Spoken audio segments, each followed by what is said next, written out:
Gillette Castle, a Connecticut state park located in East Haddam, Connecticut. Today, your trip to Gillette Castle State Park should include 3 venues: the Visitor Center, with its informative displays, restored engine, and gift shop; a tour of Gillette's home, the now famous castle; and a walk along the rail bed of Gillette's 7 sister railroad. Here at the park, William Gillette, the man, and the legacy he left behind come together.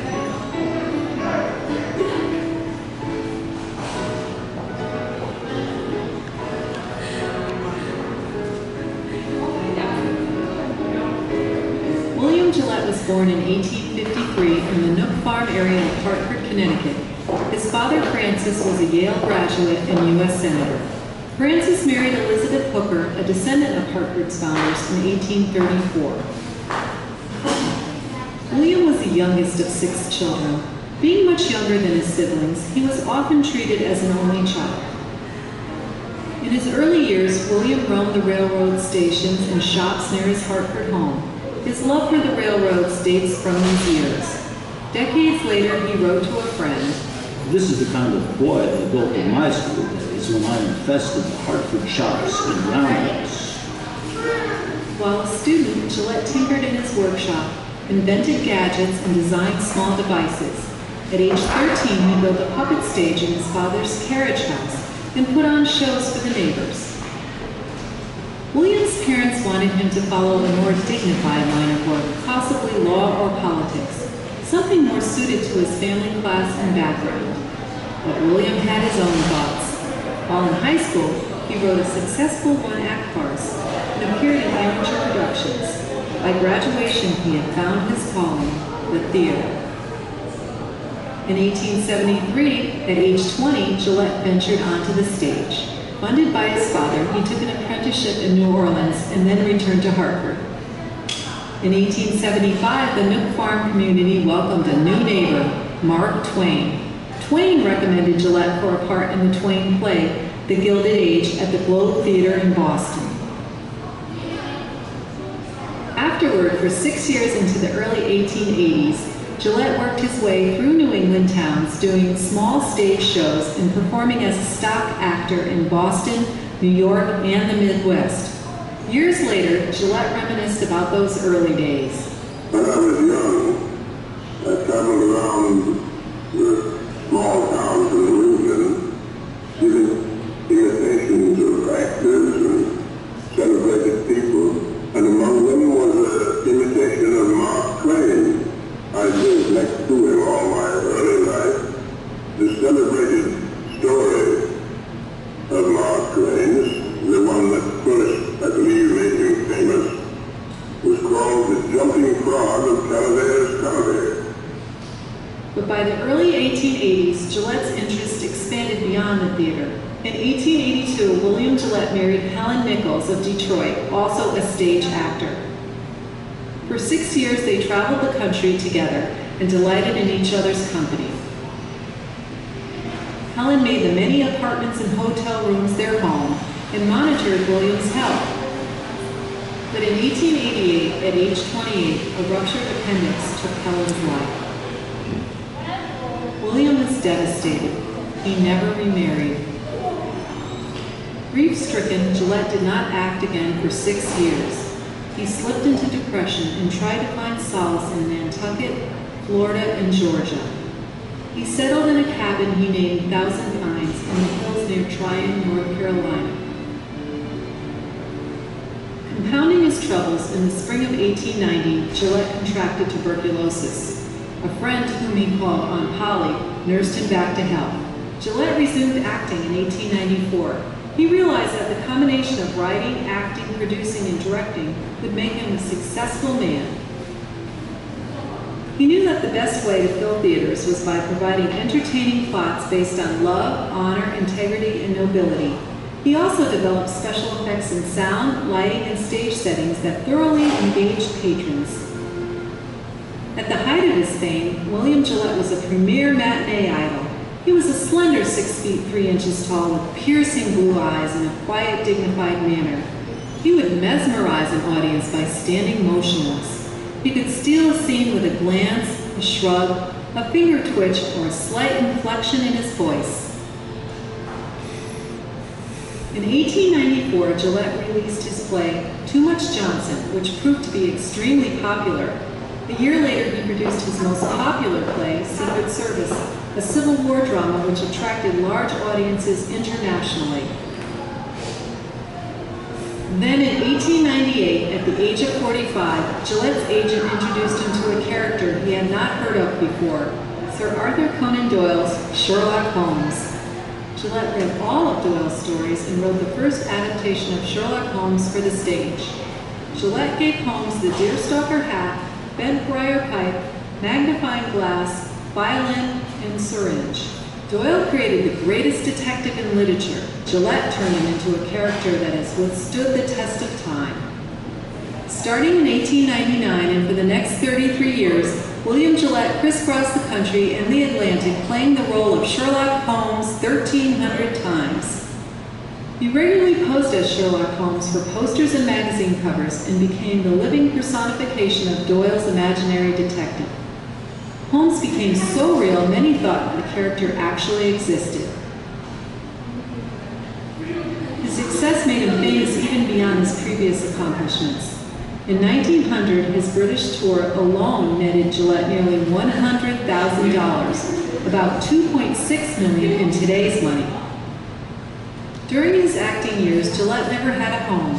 Instead, he preferred large but slow-moving houseboats. His first, the Holy Terror, was his home from 1896 until 1901. It was his second boat that he lived aboard from 1901 until his home was completed in 1919. He called her the Aunt Polly after his caregiver in Tryon, North Carolina.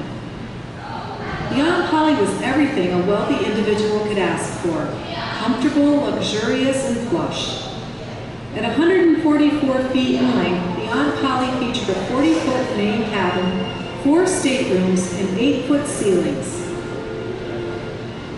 In 1913, while sailing up the Connecticut River in the Aunt Polly, Gillette was struck by the scenery. He climbed the southernmost hill of a chain known locally as the Seven Sisters. He was so taken with the view that within a month he purchased the 122-acre hilltop. In 1914, he began work on his home, the Seventh Sister Estate. In 1919, after 5 years of construction, his home was complete at a cost of $1 million, about $13 million today. Gillette added 2 towers, an apartment, and staff quarters to the house in 1923. He built his castle from local fieldstone with walls 5 feet thick at the base, tapering up to 2 feet at the top. The 14,000 square foot home has 24 rooms, the living room being the most elaborate of these, with a 19-foot high paneled ceiling, French doors, and a massive fireplace. Gillette used wood, glass, woven grass, and stone to create his small boy's dream of paradise. A stone dragon gargoyle, Tiffany lights, and a stage-like main room were among his various designs. And doors. Although some doors may look similar, no 2 of the 47 hand-carved doors within the home are the same.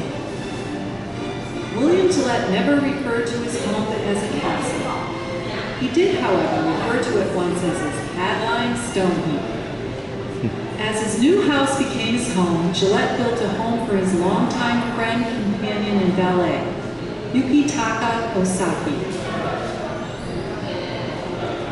Osaki's house was built and still stands along the Connecticut River just north of the ferry landing.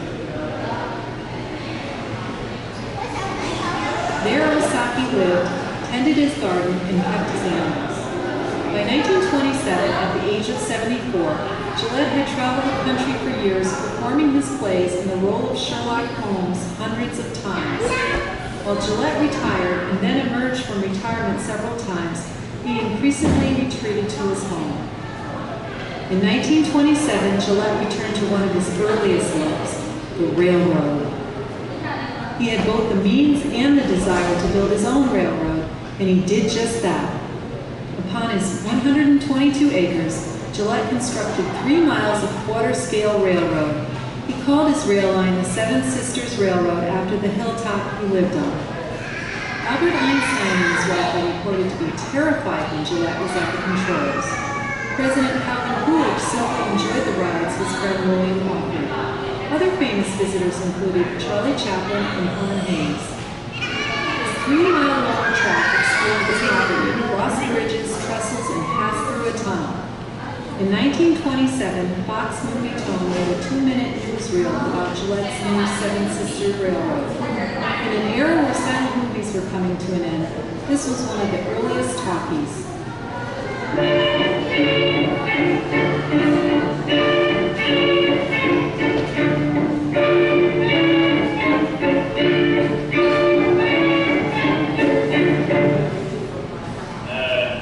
Ever since I was an infant, and for all I know before, I've had the idea that I'd like to drive a locomotive. People didn't tell me that I was born with a silver spoon in my mouth, but I've often heard that I was born with a steam engine in my mouth. And at last I got one. I had to build one just to drive it. It's a long while since I heard, but now I've got my wish at last.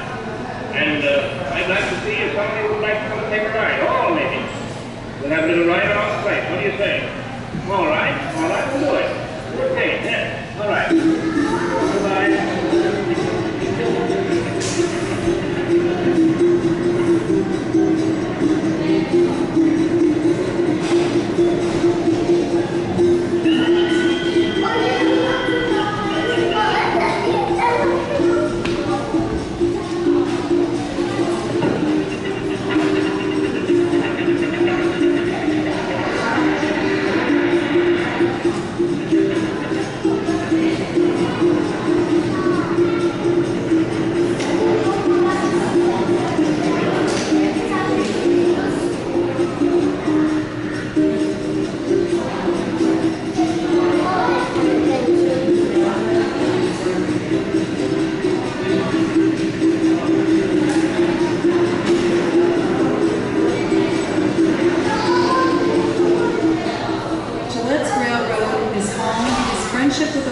And letter writing filled his later years.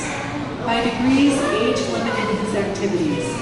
His final appearance as Sherlock Holmes took place in 1932 and his final stage performance in 1936. With deteriorating health, Gillette entered the beginning months of 1937 and he was fading. On April 29, 1937, William Gillette passed away. He was 83. He was laid to rest in the Riverside Cemetery in Connecticut, next to his wife Helen. For 7 years, his relatives lived in the castle. By 1942, the railroad was sold to Lake Compounds in Bristol, Connecticut, where it served until 1991. In 1943, the state of Connecticut acquired the property, and Gillette Castle became the state's 40th state park. Gillette introduced the phrase, "Elementary, my dear fellow," which evolved over time to "Elementary, my dear Watson." It's among the most famous expressions in the English language. He wrote 13 original plays. His adaptation of Doyle's Sherlock Holmes made that character famous in parts of 3 centuries. In 1927, he published his only book, a mystery novel, The Astounding Crime on Torrington Road. And his early tinkerings continued into his adulthood as he received 4 U.S. patents, most notably for onstage effects. As with international stars of any era, today Gillette is all but forgotten. Nonetheless, he remains well anchored in Connecticut history as the man who built and lived in the state's most prominent castle. Yes, well, I'm sorry, but I'll be going. Thank you for visiting Gillette Castle's City Park.